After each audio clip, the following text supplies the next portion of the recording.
सांगने आज समय दुनियार प्रकृत वास्तवता कौन जानते कि यही दुनिया रे लोक मैंने जड़े स्त्री को तार बाहर सौंदर्य तार चेहरा ता शरीर सौंदर्य को देखि सम्मान दियंती एवं जड़े पुरुष को तार रोजगार तार पॉकेट रे थिबा धन को देखि सम्मान दियंती। यह होची आजिर समय वास्तवता।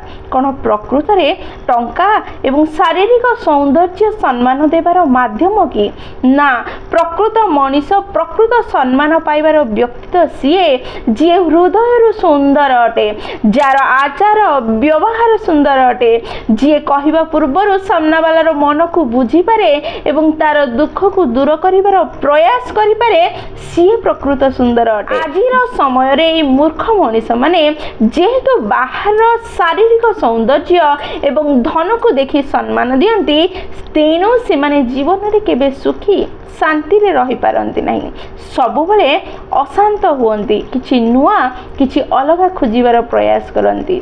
तेणु आजिर दुनिया रे लोक माने दुखी होइछंती। जदि सुखी हेबार अछि ताले बाह्य सौंदर्य धन को छाड़ी आंतरिक सौंदर्य को देखिबा को ही पड़िबो, भाव व्यवहार को परिवर्तन करिबा को ही पड़िबो। जय जगन्नाथ।